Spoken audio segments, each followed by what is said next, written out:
All right, so we're going to get into a little bit of our financial literacy today. So we're going to look at simple interest. It has to do with money. So money is not free to borrow. People can always find a use for money, so it costs to borrow money. So how much does it cost to borrow money? Well, different places charge different amounts at different times, and this is called interest. So we can see we have this lady. She's borrowing $1,000, and then she gets that today, and then years later she has to pay the $1,000 back, and she has to pay interest, which is also money. So she's going to owe more than $1,000. So in order to find out what the interest is, we use a formula called the simple interest formula. This formula gives the extra money that is owed at the end of the loan. So down below we have our formula. I equals P, R, and T. Okay. So what does each letter mean? So our I stands for interest, and this is going to be money. Our P is our principal. This will be money, but it's going to be our starting money. R is our rate. This will be as a percent. And then T is time in years. So the girl is what we call the borrower. She's going to borrow the money. The money is what we call that she's borrowing is called our principal because that's what she's starting off with. The bank is called the lender because they're giving us the money. And then the extra money that goes back is our interest. Okay, so now let's look at how to solve some simple interest problems. So we start with our formula, I equals PRT. So Rita borrowed $3,000 for 4 years at a 5% interest rate. How much does Rita owe at the end of 4 years? So the 3,000 is going to be our money, so that's going to be our P. We need our rate as a decimal, so that's going to be 0.05, and then at 4 years. And this is going to give us the interest. So we're going to do 3,000 times 4, which is 12,000. And then we're going to times that by our percent, our decimal.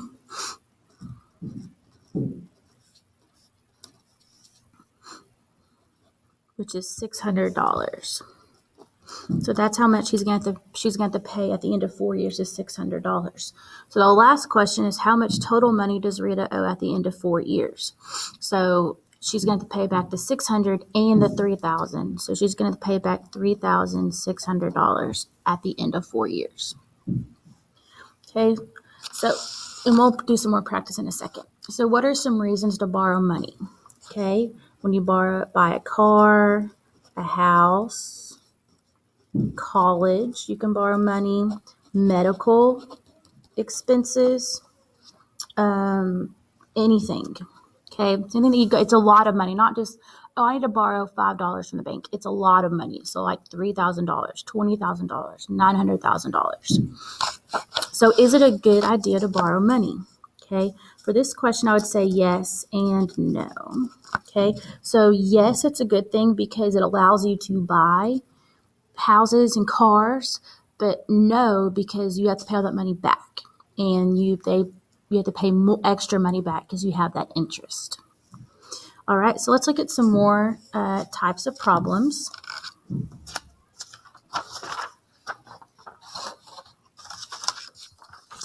Okay, so interest can work in your favor.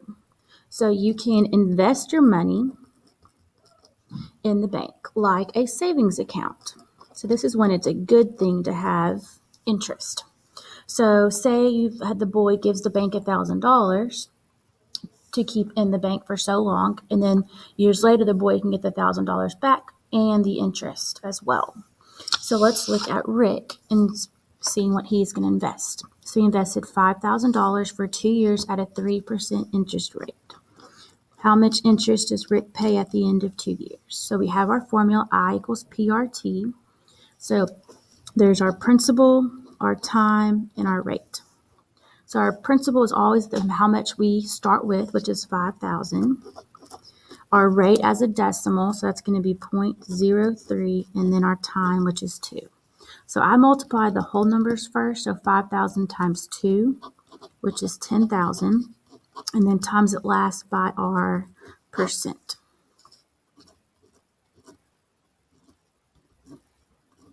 So how much interest is he going to get in 2 years? He's going to get $300. And so how much total money will he get at the end of the year? So he'll get his 5,000 and his 300. So together that's going to be $5,300. Okay, so let's look at some on the back.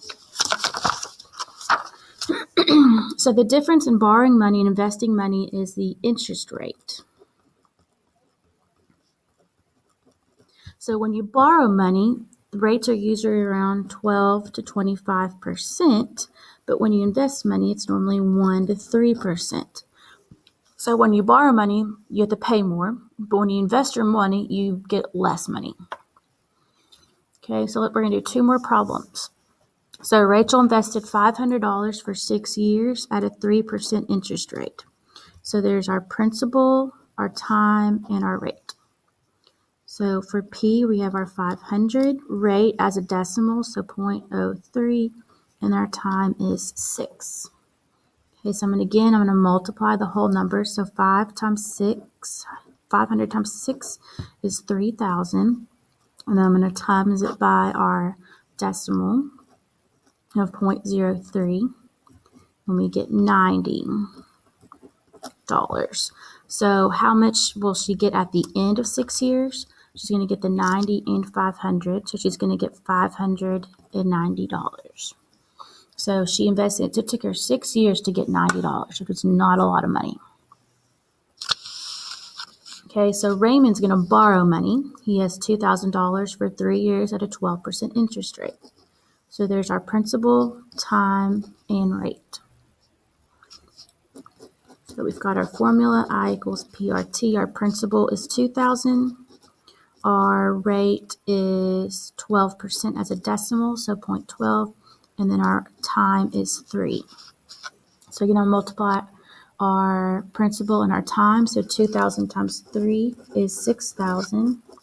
Now we're going to times it by our decimal of 0.12.